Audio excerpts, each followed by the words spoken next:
Help! That's what I tried to say when the chest pain started, but the phone in my hand wasn't mine anymore.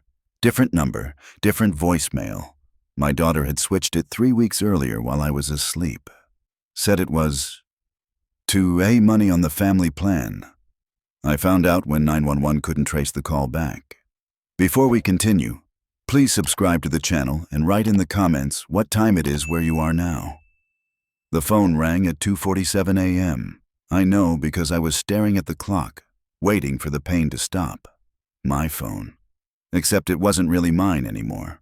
I had figured that out 2 days earlier when I tried to call my doctor's office. Recording said the number had been disconnected. Took me 20 minutes to realize they meant my number. The one I'd had for 16 years. Dad, we switched you to our family plan. That's what Linda had said when I finally got her on the phone. Saves everyone money. Your new number's in your contacts under My Info. You changed my phone number? It's the same phone, just a better plan. Linda, every medical facility I use has my number, my pharmacy, my friends. So, update them. It's not that complicated.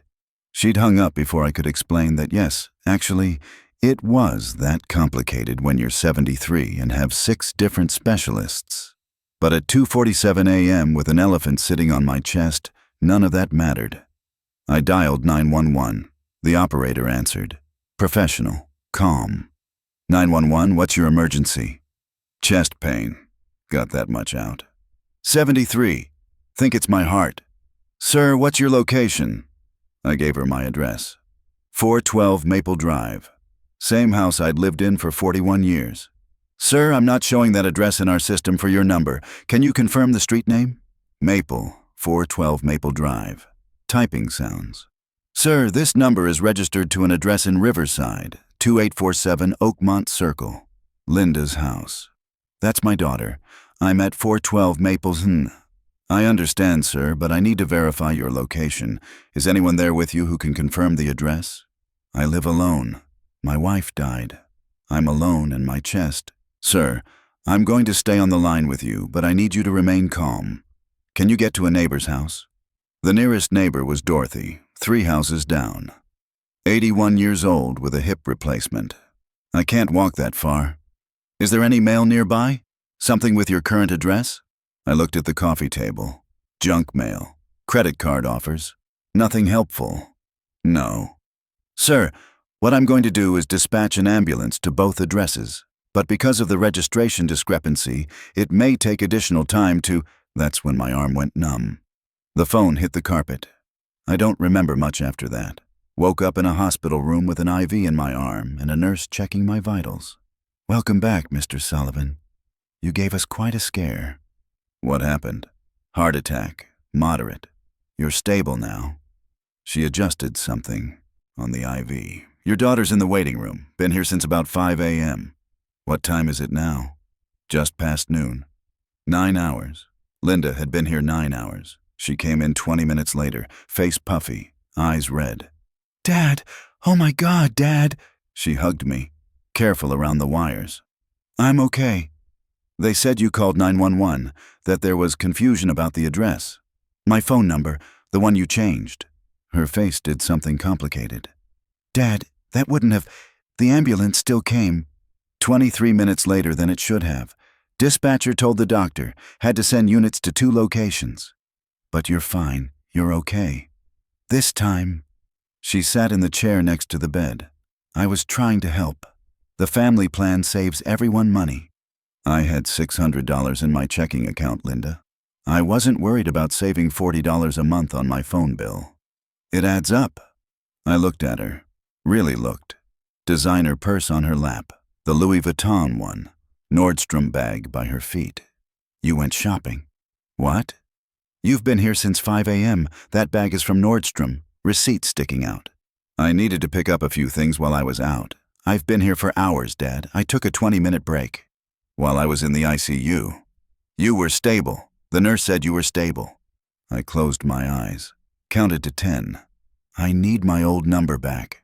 Dad, that's not how phone plans work. Once a number is released, then get me a new phone. My own plan, not connected to yours. That's going to cost you way more per month. I'll manage. She was quiet for a moment. You're really upset about this. You changed my phone number without asking me. I couldn't call for help. You did call for help. You're in a hospital. 23 minutes late. Oh my God. She stood up. I was trying to do something nice, trying to save you money, and you're acting like I tried to kill you. Did you update my information with my doctors? What? My doctors. My pharmacy. You changed my number. Did you call them and update it? Dad, that's your responsibility. You made the change. It's your phone. That you accessed while I was sleeping. Her jaw tightened. I had your passcode. You gave me your passcode for emergencies. This wasn't an emergency. No, this was an emergency. She gestured at the hospital room. And I've been here all morning. Missing work. Missing Devon's piano recital. I didn't ask you to come. The words came out harder than I'd meant them. She stared at me. You're my father. You had a heart attack. Where else would I be? Nordstrom, apparently. She grabbed her purse. I'm going to go before one of us says something we'll regret. Too late. The door closed. I lay there staring at the ceiling. Fluorescent lights humming. Machine beeping my heart rate. Steady now. Stable. I opened my phone. Still had Linda's family plan. Still had the number I didn't recognize. Went to my contacts. Scrolled through. Dr. Morrison, my cardiologist. Last visit 6 months ago. Had my old number on file. Dr. Kim, my primary care. Old number. Riverside Pharmacy. Old number. Dorothy next door. Old number. My brother in Phoenix. Old number. Everyone who might need to reach me in an emergency had a number that didn't work anymore. I started counting. Not the phone bill. The other numbers. Linda's wedding. $18,000. She'd wanted the venue overlooking the lake. Mark had just started his consulting business. Wasn't bringing in regular money yet. I'd covered it. First house. $32,000 down payment. Just a loan, Dad. We'll pay you back when Mark's business takes off. That was 11 years ago. Mark's business had taken off. Bought them a boat last summer. Never mentioned the $32,000. Devon's private school, $12,200 a month. Just until he gets through middle school. The public school district here is terrible. Devon was in 10th grade now. $12,200 still came out of my account every month. The car, $6,500 when their Honda died. Emergency, Dad. We need a car this week. They'd bought a new Audi 6 months later. Kept the car I'd paid for as a backup vehicle. I kept scrolling back through my bank statements. The hospital Wi-Fi was slow but functional.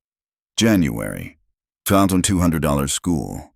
$400 to Linda marked groceries help. December, $1,200 school. $2,800 to Linda marked Christmas papa plus property tax. November, $1,200 school. $950 to Linda marked emergency dental. The transfers blurred together. Months became years. $167,000 in 12 years. Not counting the wedding, not counting the house. $217,000 total. I had kept a spreadsheet without really meaning to. Just tracked expenses. Old habit from 40 years doing bookkeeping at the plant. Linda called every 3 weeks, give or take. Usually on a Sunday. Usually around 2 p.m. Her voice always a little rushed, a little distracted. Hey, Dad, how are you? But she never waited for a real answer. 10 minutes in, the ask would come. So, I needed to talk to you about something. She visited 4 times last year. Mother's Day. My birthday. Thanksgiving. Christmas. Mother's Day, she'd stayed for lunch. 2 hours. Spent most of it on her phone dealing with some crisis at Devon's school. My birthday, she'd brought a cake from Costco. Still had the price sticker on the bottom. $14.99. We'd eaten 1 slice each. She'd left it in my fridge and taken the rest home, so it wouldn't go to waste.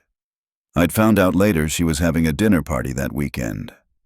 Thanksgiving, they'd invited me to their house. I'd brought wine and flowers for Linda. $80 worth. Mark had said, "Oh, you didn't have to bring anything." But he'd opened the wine right away. Poured it for his work friends. Never offered me a glass. Christmas was the worst. They'd done the big family thing. Mark's parents, his brother, Linda and Devin. I'd bought presents for everyone. Spent 3 weeks picking them out. Linda had handed me a gift card to Olive Garden. $25. We figured you'd rather pick what you want. I'd given her $2,800 2 weeks earlier for property taxes. The machine next to me beeped, blood pressure rising. A nurse came in. You okay, Mr. Sullivan? Your BP just spiked. I'm fine. She adjusted something, checked the IV. Try to rest. Your body's been through trauma. She left.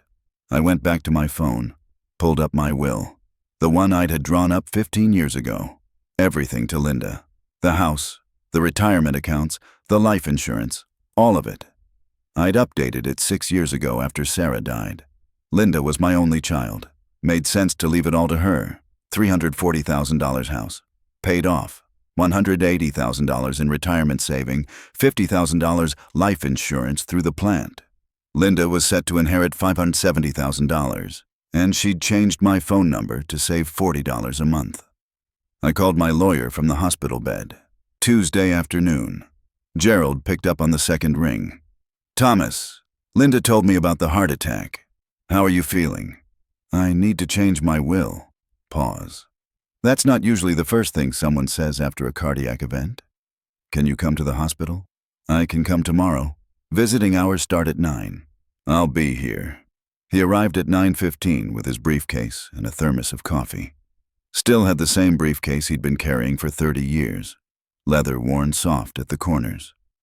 So, he sat in the chair Linda had occupied 2 days earlier. What are we changing? Everything to Linda. I want to revise that. Okay. What distribution are you thinking? I don't know yet, but not everything. He pulled out a legal pad. Has something happened between you two? She changed my phone number without telling me. I couldn't call for help when the heart attack started. 911 dispatch couldn't locate me because the phone was registered to her address. Gerald wrote something down, nodded. That would upset me too. I've given her $217,000 over the last 12 years. She visits 4 times a year, calls every 3 weeks to ask for money. You've been tracking this. I'm a bookkeeper, Gerald. I track everything. He looked at me over his reading glasses. Legally, you can distribute your estate however you want, but I have to ask, do you want to make changes while you're angry, or do you want to think about this? I've been thinking about it for 2 days. It's all I've been thinking about. Fair enough. He flipped to a new page. Let's talk options. We spent an hour going through scenarios. He asked good questions, didn't judge, took notes in his careful handwriting. I'll draw up the revisions. You'll need to sign with 2 witnesses present. Hospital staff can do that. How long? I can have it ready by tomorrow afternoon. Good. He packed up his briefcase. Stood. Thomas, I'm going to say something as your friend, not your lawyer. Okay? Make sure this is what you want, not what you're angry about. Those are different things. I know. He left. I sat there looking at my phone, the one that wasn't really mine anymore. Linda texted at 4:30. How are you feeling? Do you need anything? I stared at it for a long time. I'm fine. 3 dots appeared, disappeared, appeared again. Okay, let me know if that changes. No visit, no call, just a text asking if I needed anything. I needed a lot of things. None of them were things she could bring. Gerald came back Wednesday at 2 p.m. with the revised will.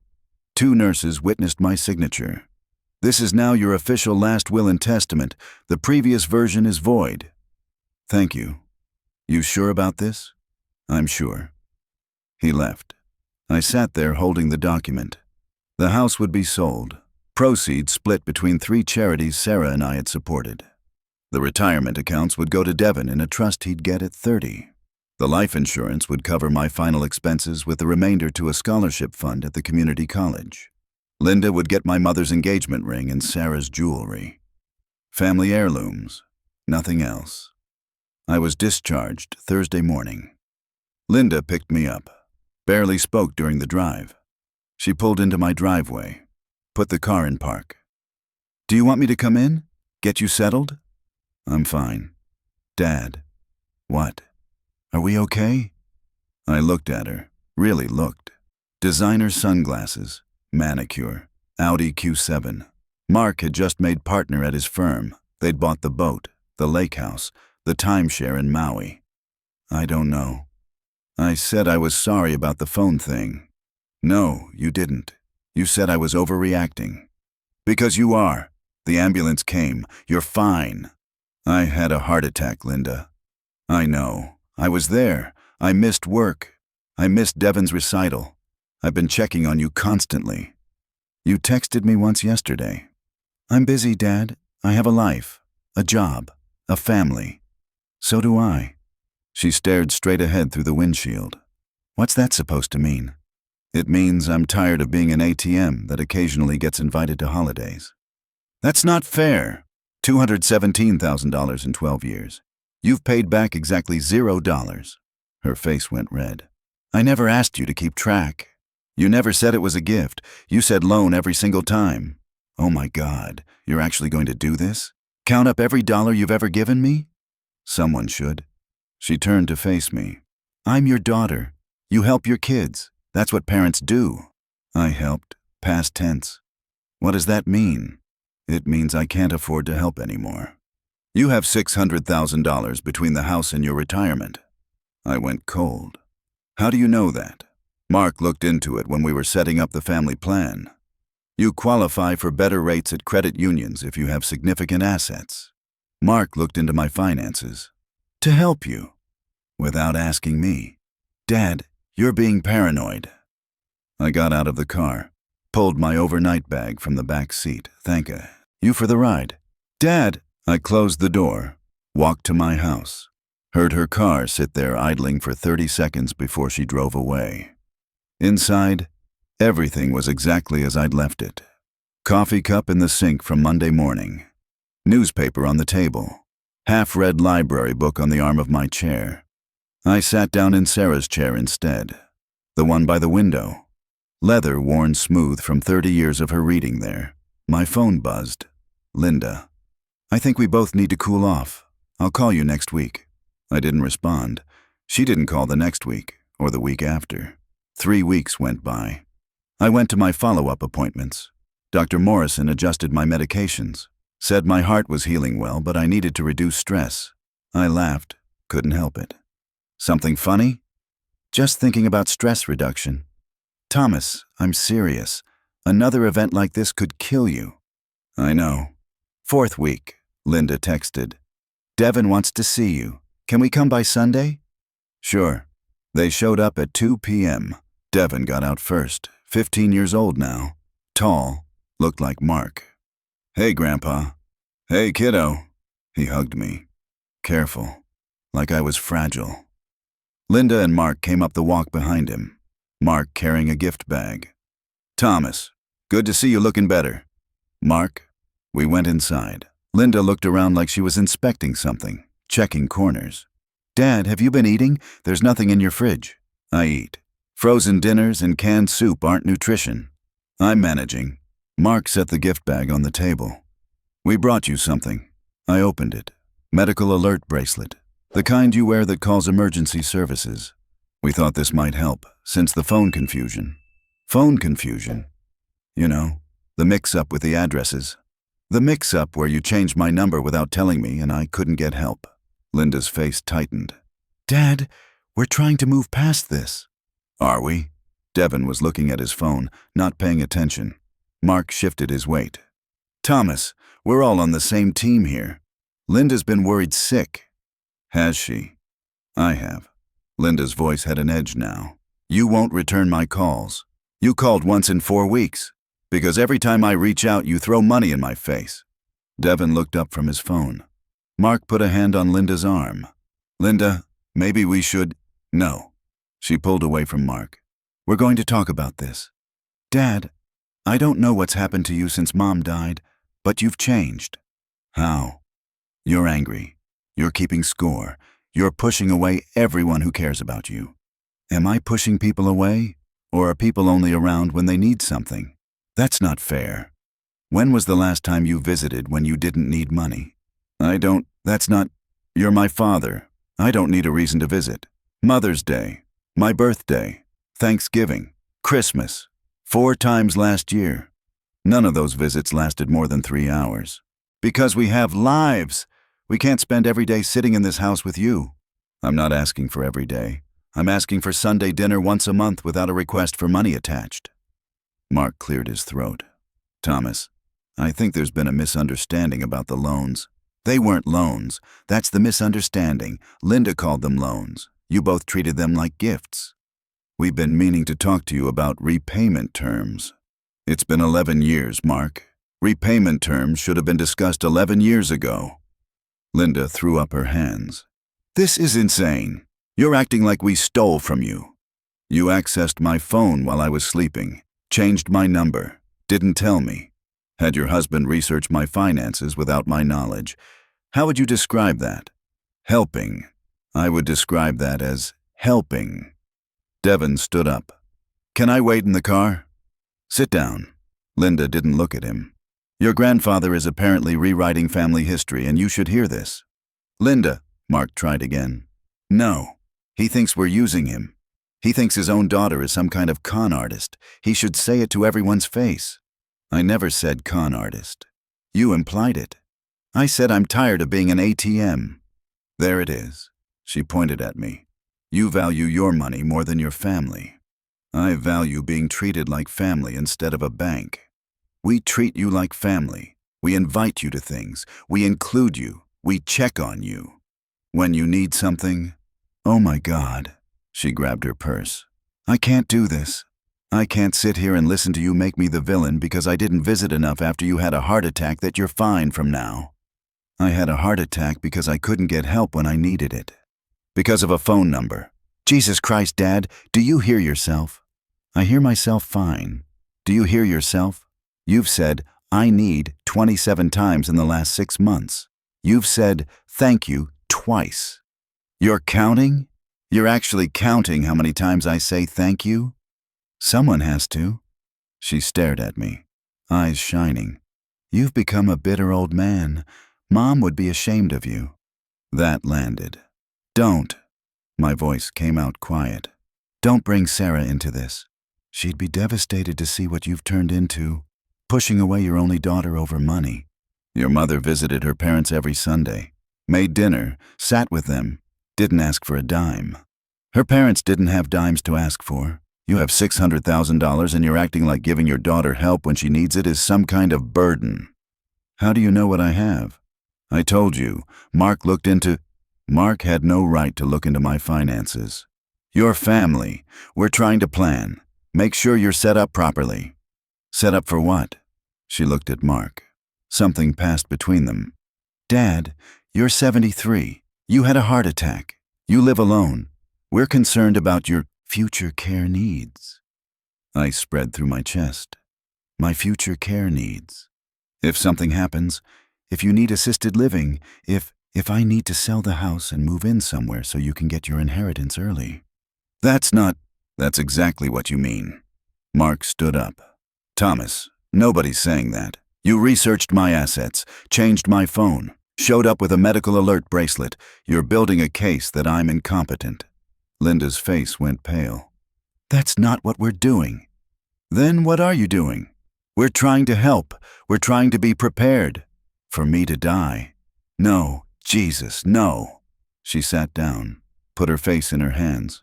You're impossible. You're paranoid. You're pushing away everyone who loves you. Then stop loving me for my bank account. She looked up.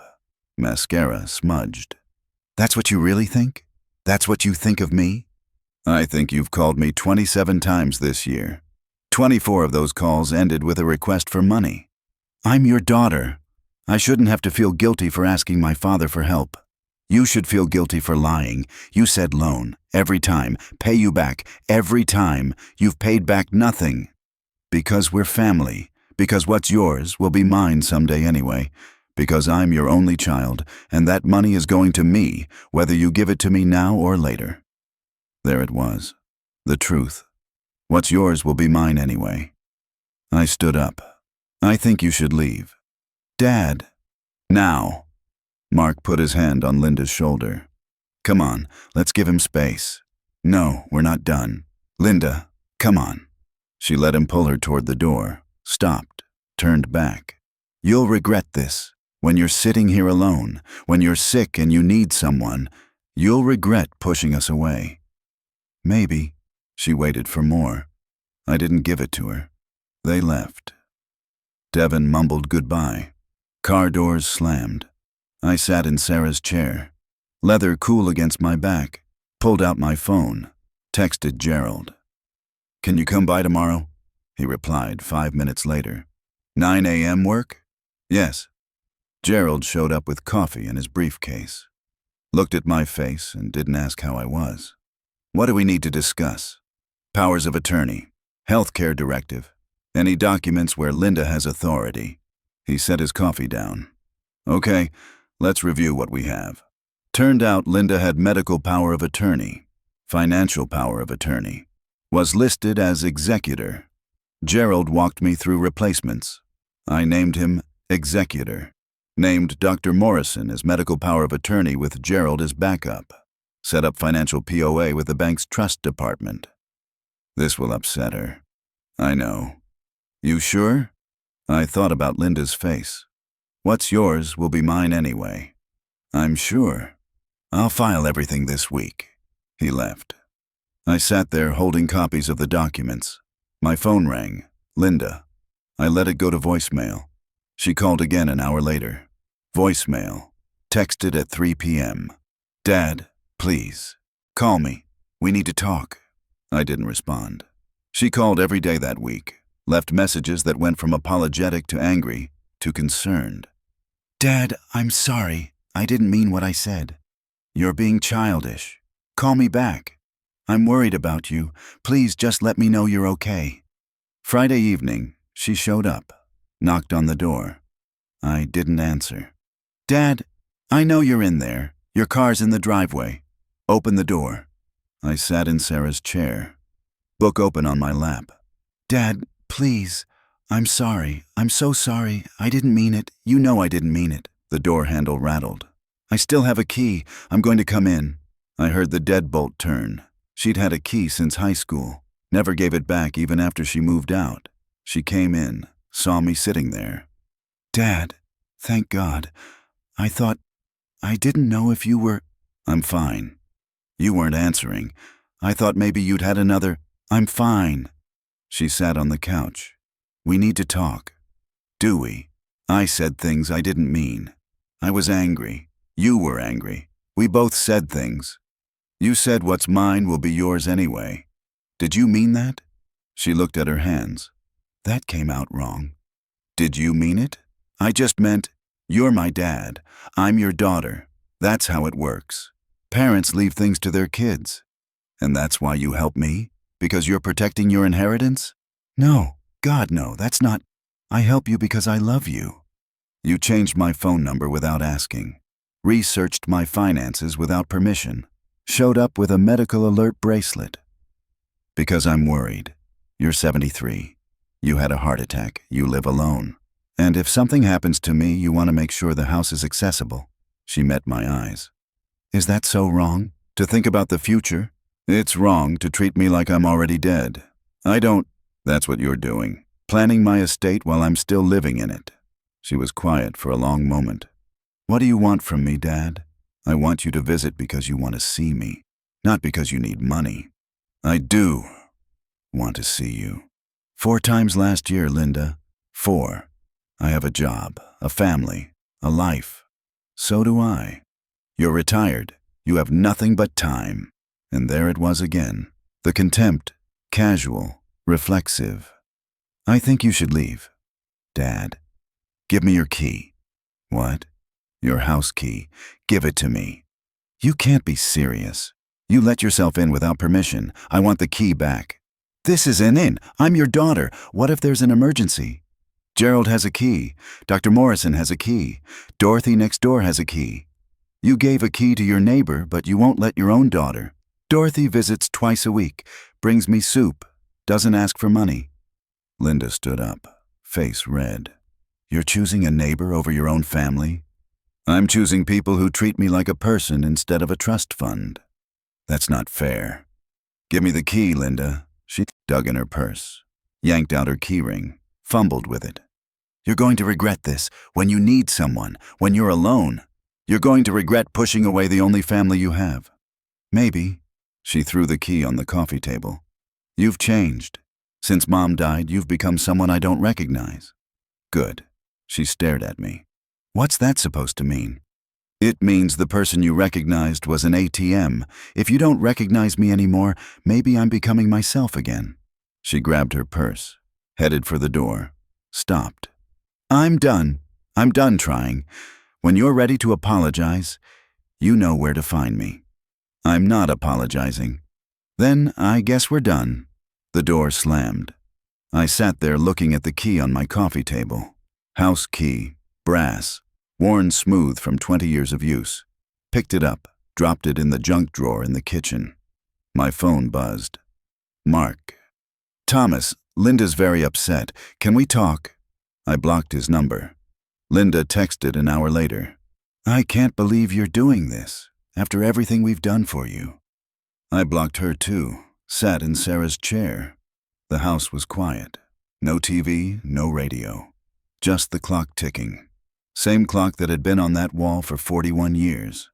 I opened my banking app, set up a new checking account, transferred $2,000 into it, went to my main account, changed the password, enabled two-factor authentication, called the bank Monday morning, asked them to remove Linda as a contact on my accounts. Sir, she's listed as your power of attorney. Not anymore. I'll bring updated paperwork this afternoon. I drove to Gerald's office. He gave me copies of everything, took them to the bank. The branch manager reviewed them, made copies. We'll update everything in our system. This removes Linda Sullivan from all authority on your accounts. Thank you.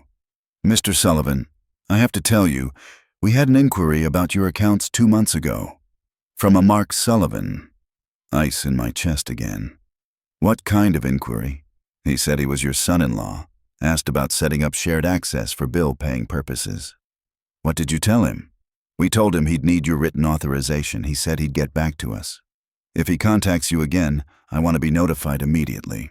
Of course. I drove home, pulled into the driveway. Dorothy was outside watering her roses. Waved. I walked over.